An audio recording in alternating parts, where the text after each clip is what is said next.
Fala galera, eu sou o Rafa Camargo e começa agora mais um episódio do quadro Refis. E vamos lá, meus amigos, querem a versão curta desse vídeo? Muito fácil, vão lá e assistam Round 6 da Netflix agora. Muito obrigado e um abraço.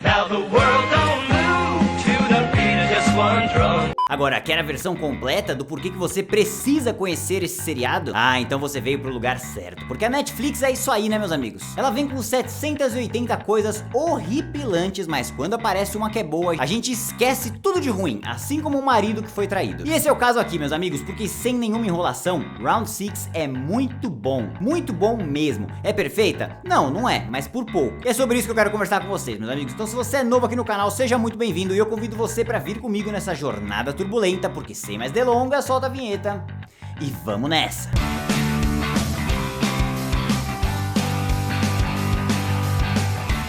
Muito bem, meus queridos e minhas queridas, antes de começar eu já quero pedir pra você se inscrever aqui no canal se for novo por aqui, deixar o like aqui embaixo e comentar o que você achou de Round 6, se ficou ou não ansioso pra assistir. E agora sim, dito isso, vamos lá. Primeira coisa que eu preciso tirar do caminho é que Round 6 é um seriado coreano. E eu não quero mesmo desrespeitar os atores que fizeram um excelente trabalho aqui, então eu vou evitar falar o nome da galera pra eu não cometer nenhum erro, ok? Então vamos lá, meus amigos. Round 6 conta a história de um cara que está endividado e que é viciado em jogos de aposta e milagrosamente um outro cara aparece pra ele como oportunidade de ouro. Oportunidade de ganhar mais dinheiro fazendo o que ele já sabe fazer de melhor, jogar, mas dessa vez é diferente, você vai entender o porquê. Dessa vez ele é convidado para ir para um local onde os jogos são mortais e sádicos e que as pessoas se submetem voluntariamente a participar por conta do prêmio insano de dinheiro que é estabelecido. Beleza, essa é a primeira camada da história, a premissa inicial de onde o seriado vai partir para desenvolver mais coisas, porque sim, ele atinge muito mais do que só essa premissa, e eu garanto para vocês de que isso é só a camada inicial mesmo. Então vamos lá, meus queridos, mais um conceito que a gente precisa estabelecer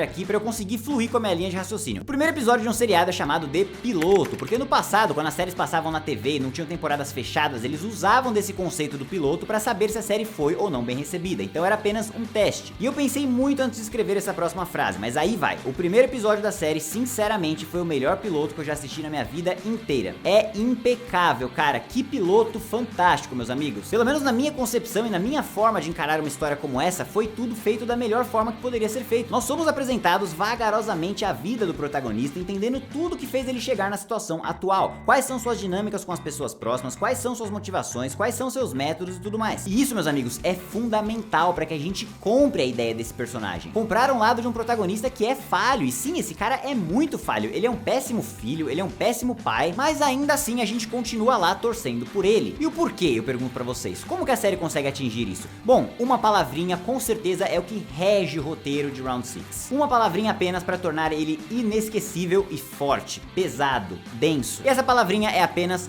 paciência, coisa que muitas outras séries e filmes estão começando a se esquecer e entregando tudo muito rápido só para atingir o fim. Round 6 não é assim, eles têm muita paciência. E por esse motivo Round 6 pode até ser chamado por algumas pessoas de lento, devagar, que demora para engatar, mas essa é uma visão tão míope, cara, tão simplista dessa obra, porque é 100% necessário que a gente entenda 100% da motivação das pessoas que estão arriscando a própria vida apenas para ganhar dinheiro. Isso é mercenário, e normalmente isso é até motivação dos vilões, concorda? Então esse roteiro, meus amigos, teria que trabalhar isso de uma forma muito bem construída para que a gente comprasse o lado dos caras e não ficasse lá só torcendo para eles morrer armadilha após armadilha. E eles trabalharam isso muito bem, com muita paciência, mas muito bem. O segundo ponto fabuloso sobre Round 6, na minha concepção, é a subversão de expectativas. A série constrói diversos cenários e início de tramas com diversos personagens apenas para destruí-los na sequência seguinte, subvertendo tudo que você programou na sua cabecinha. Eu vou dar um exemplo para vocês aqui, sem spoiler, podem ficar tranquilos, mas digamos que no final do primeiro episódio, o grupo de jogadores é colocado frente a uma decisão. E narrativamente falando, uma dessas decisões ia acabar com a história, porque não tem mais o que fazer, e a outra faria de fato a gente ter mais cenários, mais jogos e mais coisa acontecendo. Então, logicamente, pensando numa série comercial, o que eles iam optar em seguir? Bom, considerando que é o primeiro episódio da série, é óbvio que eles vão seguir pela rota comercial, né? Pela rota que vai fazer a história engatar.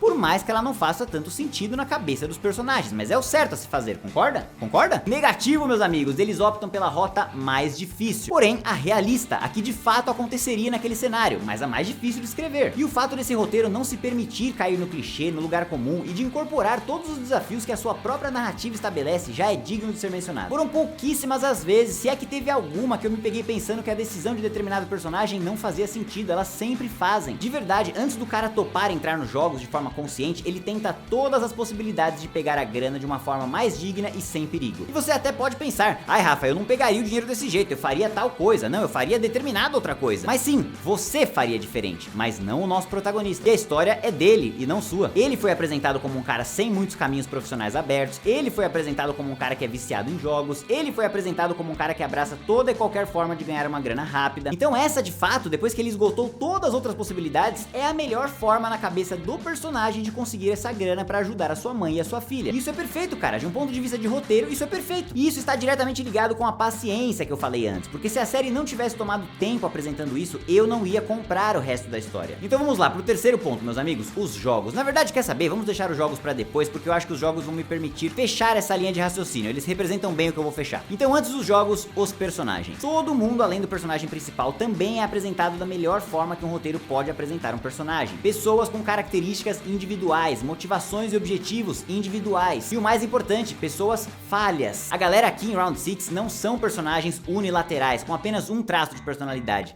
negativo, e por conta disso, a cada evolução de jogo, a cada jogo diferente, você sente algo diferente pelos personagens. O cara cuzão parece ser cuzão no primeiro jogo, mas é mega inteligente e parceiro no próximo, porque lhe convém. O cara forte e sentimental é forte e sentimental no terceiro jogo, mas no primeiro ele só é forte, porque ainda não tinha criado vínculo com ninguém. Então assim, meus amigos, é muito bem escrito, cara. A evolução de personagens é muito bem feita, e isso me fez criar uma conexão com todos eles, exatamente da forma que o seriado pretendia que eu criasse. Missão completamente cumprida. Muito bem atingido o seriado, muito bem atingido. Bom, mas vamos lá, meus queridos, e os jogos? Como são os jogos? Cara, são insanos. Cada jogo tem uma premissa narrativa e uma temática diferente, misturam tudo que eu falei até agora. O primeiro é intenso, sinistro e aflora a nossa ansiedade, e aí vem os próximos e você acha que não dá pra ser mais intenso do que aquilo, e de fato não é, e por isso que a escolha é tão brilhante, meus amigos, porque a série opta no segundo desafio a dar um passo pra trás, criando um desafio mais intimista, um jogo mais pessoal, mas igualmente ameaçador. E assim vai sendo feita a construção de cada um dos jogos, subvertendo as nossas expectativas com muita paciência. Na hora que os jogos são em grupo, o desafio é saber montar a equipe para um jogo que você ainda nem sabe qual é. E é nesse momento que Round 6 consegue trazer importantes discussões sobre machismo, preconceito contra idosos, contra pessoas com deficiência mental e outros temas que estão escondidinhos por ali, mas tudo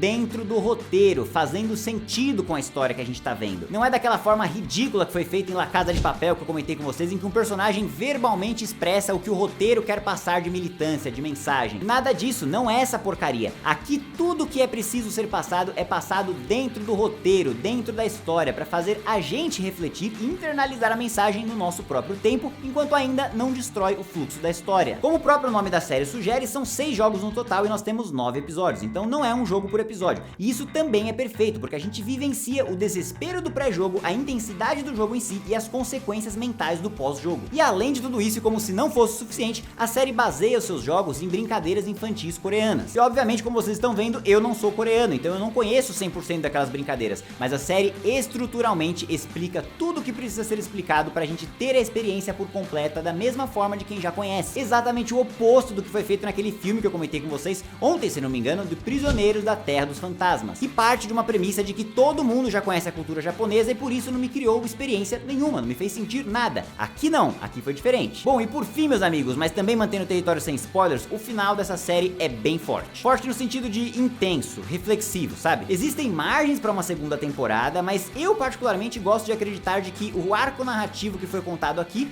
foi concluído, cara, e foi concluído com sucesso. Existe uma certa reviravolta que dá pra você matar, como foi o meu caso. Se você estiver bem atento, você consegue desvendar o mistério antes da série te entregar, e acredito que eles podiam ter mantido um pouquinho mais escondido, não entregaram uma ceninha ou outra, e aí eu não teria conseguido matar, mas ainda assim, nada que destruiu minha experiência, meus amigos. E o finalzinho mesmo, pode até dividir algumas opiniões. Eu entendo algumas pessoas que podem não gostar ou querer um pouco mais, mas não foi o meu caso, meus queridos. Eu fiquei extremamente satisfeito com o que vi, mas mesmo pra quem não gostar, eu acredito que a jornada até chegar no final vale completamente a pena, cara. Minha única reclamação com Round 6, e motivo inclusive de eu não estar dando a nota máxima aqui do canal, é que em alguns momentos a série não confia no nosso intelecto e acaba incluindo algumas cenas de flashback de cenas passadas que a gente já viu, só pra poder explicar as coisas pra aquele espectador que estava mais desatento, que estava mexendo no celular, enfim. E eu particularmente gosto de quando eu estou assistindo alguma coisa e sou recompensado por não estar no WhatsApp, por não estar no Instagram, eu gosto disso. Mas eu entendo que pra todo mundo ter a experiência perfeita, a experiência que eles quiserem proporcionar, tudo bem. Não é a forma que eu faria, mas tudo bem, não atrapalha em nada. Só me impede de querer assistir uma segunda vez, por exemplo, pra querer pegar mais coisas, como foi o meu caso assistindo A Maldição na Residência Hill. Mas ainda assim, nada demais. Porque de verdade, meus amigos, não existe grandes reclamações aqui em Round 6, meus amigos. A minha experiência foi sem dúvida alguma impecável e eu não tenho dúvidas em afirmar de que essa foi a melhor série que eu assisti em todo 2021. E por isso eu super recomendo que todos vocês assistam Round 6 assim que vocês tiverem a oportunidade. Está disponível no catálogo da Netflix e, na minha opinião,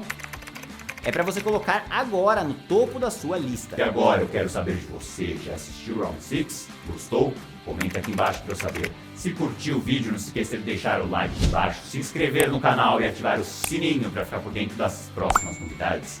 Muito obrigado pela audiência de todos e até a próxima.